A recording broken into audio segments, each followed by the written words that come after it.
This game has a little bit of historic importance in my career because it was the first game that I ever beat a master. I was playing against Ed Frumkin, a lifetime US master. I was only 10 years old, and it was a pretty interesting game and a nice way to break through a barrier because it was an exciting way to do it. I traveled to this tournament with my father, and we were a team traveling around the country to different tournaments here and there. And this was a very big thing because for a little boy to beat a master is a pretty big deal. So here we go. I played E4, and he played the Sicilian defense, C5. Now I didn't know so much about the openings those days because I was focusing more on the middle game and end game as a little boy. I believe that's where you should really study chess.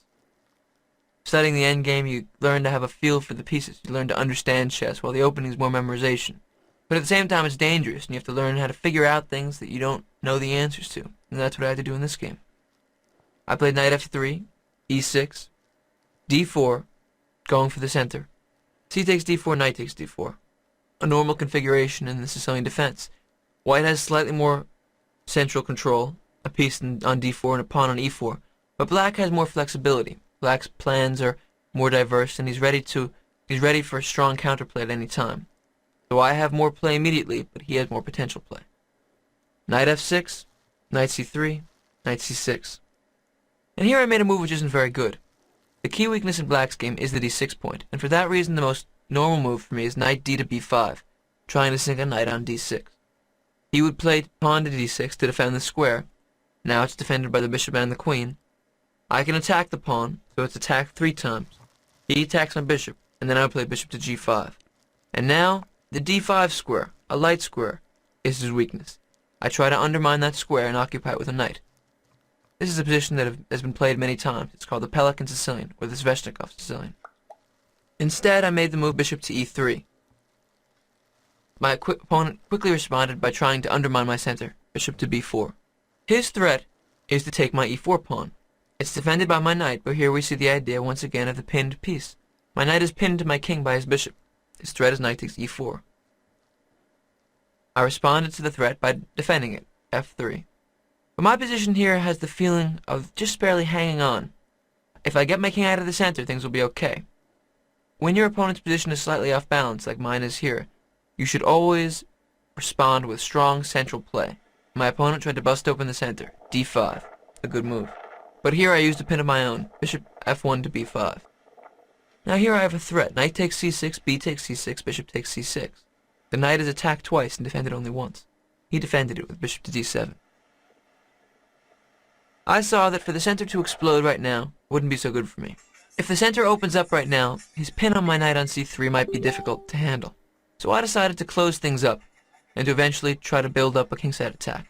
I played bishop takes knight on c6, he played pawn takes, and I played e5, attacking his knight. He came back to g8. The other option, knight h5, would be dangerous because his knight could be trapped on h5. Notice that he has nowhere to go. And there's a saying that the knight on the rim is grim. A knight on a central square controls 8 squares, while a knight in the corner of the board controls only 2, and a knight on the side controls only 4. Knights should be well centralized because their mobility increases tremendously. He played knight g8, with the idea of coming to e7, and eventually to f5, a good central square. I attacked his bishop with a3.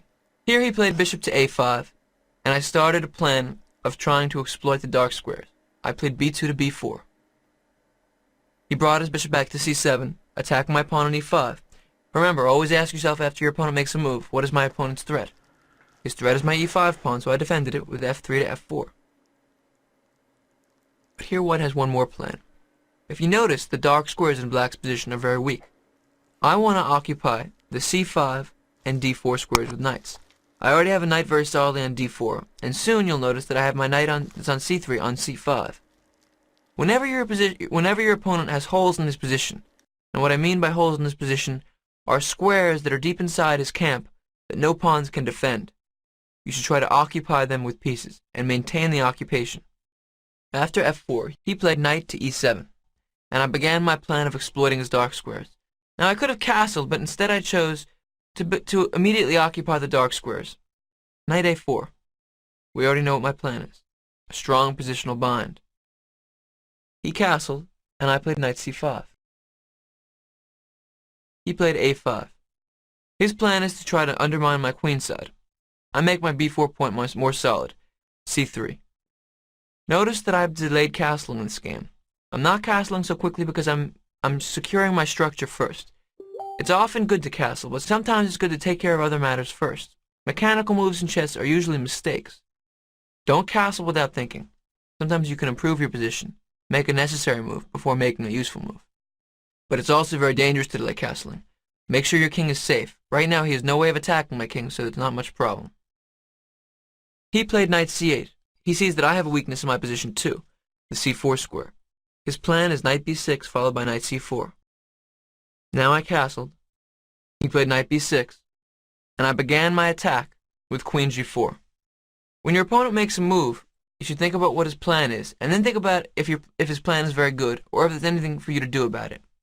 His plan of occupying the c4 square is very hard for me to meet, but more than that, there's not much reason for me to. My plan is to attack his kingside, and I was very happy when he played his knight over to b6, because his knight on e7 was a useful potential defender. I let him believe that he had controlled the c4 square, and then when his knight was there, I used the space that had just left to attack the kingside. Queen g4. He plays knight c4, attack my bishop on e3. I moved away, bishop to f2. This also has a very useful attacking idea of coming to h4. The bishop will be very useful later on. And here he played the move queen e8. A strange move, but with an idea. His plan is to play f7 to f6 and try to bust open the center. Why would he bust open the center? If you notice the difference in the material of this position, black has two bishops and white has two knights. Two bishops are very good in an open board, but two knights are very good in a closed board. This is a closed game, and I've kept the game closed with my two knights. They're both on very useful squares, and if you notice, the two black bishops have very little to do. A closed game is when the pawn structure is closed. There are very few open lines and very few open diagonals. If you notice, his bishop on d7 has nowhere to go. The only square it controls is c8, which is completely useless. Its own pawns block it in. The bishop on c7 is a little bit different. My pawns block it in. His plan is to play f7 to f6 to attack the e5 pawn, to undermine my pawn structure. If I take it, then his bishop on c7 has gained scope, and his plan is to move his pawn on e6 up to e5 to open up that bishop. If the position busts open, I could suddenly lose control of the position, and his bishops will become very active. So I have to stop the plan of f6. I played rook f to e1. What does that do?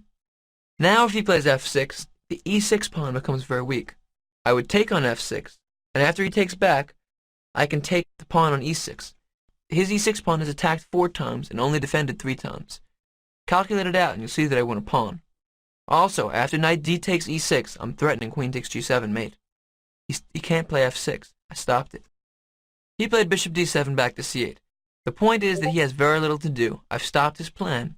Often when you stop your opponent's plan, they can become very frustrated. He wants to do something, but I'm not allowing him to do anything. All he can do is move around and hope for me to make a mistake. Later on, he wants to bring his bishop to a6 to take advantage of some of the a6 to f1 diagonal, but that won't be too useful, really.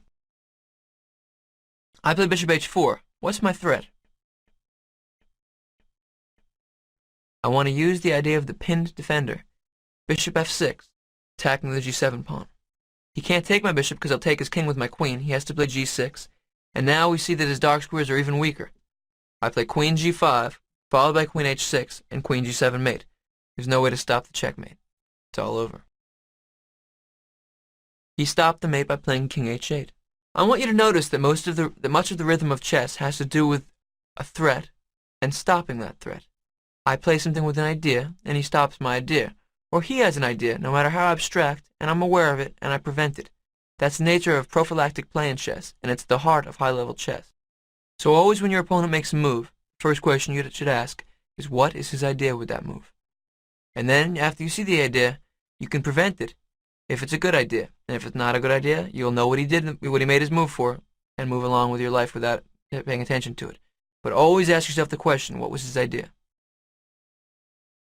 When he played king h8, he has a threat.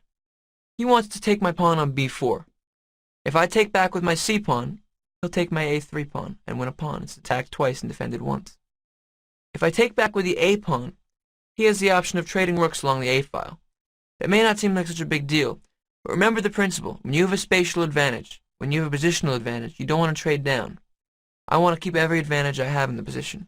Always maximize your positional advantages. I played A3 to A4. An interesting psychological decision. For one thing, if he takes on B4 now, I can take with my C pawn, and my A4 pawn is still defended. But beyond that, now Black thinks that maybe I'm going to play on the queen side. But really, I don't care about the queen side. I'm aiming for the king side. There's a level of deception to that last move. He played bishop B6. He wants to trade off my C5 knight. No problem. I play rook A1 to D1. And this brings up the idea of the rook lift. My next move will be rook D3, followed by rook G3, with a big attack on the G7 pawn. He took my knight on C5, I played B takes C5, and knight B2, attacking my rook on D1. What would you do? The first instinct is very simply to move the rook to D2, rook D2. Then he could take my pawn on A4, I would be sacrificing a pawn, and I could attack on the king side. Another option would be to play rook A1, which is a more passive move, defending my A4 pawn. But I just moved my rook to D1, so I don't really want to do that. I played a third option, rook to E3. But didn't we just say that my rook on D1 is hanging? Absolutely. He can take it. I'm sacrificing a rook. At this point in the game, I got up from the board and I walked over and tried to find my father. I wanted to show him the sacrifice I just made. I wanted to see him smile when he looked at it. I knew he'd be nervous. I knew he wouldn't understand it. He wouldn't see what I had done. He'd worry if I hung my rook. I grabbed him by the sleeve. He was on the other side of the room and brought him over. I said, "Dad, watch this." I wanted him to see my next move. My opponent played knight takes D1, just as he came over. What's interesting is that in a chess tournament, when somebody sacrifices material, it seems as if everyone senses it. At this point in the game, there was already a big crowd around my board, and I just made the sacrifice a couple minutes ago. People sense when something exciting is happening in a chess game. They smell the blood of the sacrifice. And here, from the way my dad describes it, I was only 10 years old, so I don't remember so well. I scratched my head and I looked at the board. I'm sure that I was only pretending to think, because I already knew what I wanted to do. I stopped a moment for a dramatic pause. Do you know what I played? Queen takes G7 check. A queen sacrifice. I know my dad gasped when he saw that one. Quite a move. His only option is king takes G7. Do you see what my idea was? Right now I'm down a rook and a queen. I better mate him fast or I'm in big trouble. Try to calculate this position. Work on it. Try to figure out what I had in mind. I have forced mate in this position. It's a long way off. It's 6 moves down the line. But it's there. My first move is bishop F6 check. If he plays king G8, I have mate in 1. I'm sure you see it. Rook G3 checkmate. He played king G6. If he played king H6, I would check him on H3. He would play king to G6, and I would play rook G3. In fact, after he played king G6, I played rook G3 right away. It's the same position. He played king H6. It's very good to drive your opponent's king up the board in an attack. What was my next move? Bring the king closer to me. Bishop G7 check. I control the G6 square. The only move is king H5. Check him again. Rook G5 check. King comes one step closer to his fate. King H4. I deliver the final blow, but don't make a mistake. Even here we can go wrong. G3 check opens up the H3 square. Something else. Knight F3 checkmate. The king is mated by a rook and knight. I'm down a queen and a rook. But that doesn't matter anymore because it's checkmate. A rook sacrifice and then a queen sacrifice to beat my first master. I was very happy after this one. Needless to say, when my dad saw the king running up, he felt that I had it all worked out. And after I played knight F3 check, my dad was ecstatic. He was a very proud dad. His 10-year-old son just beat a master.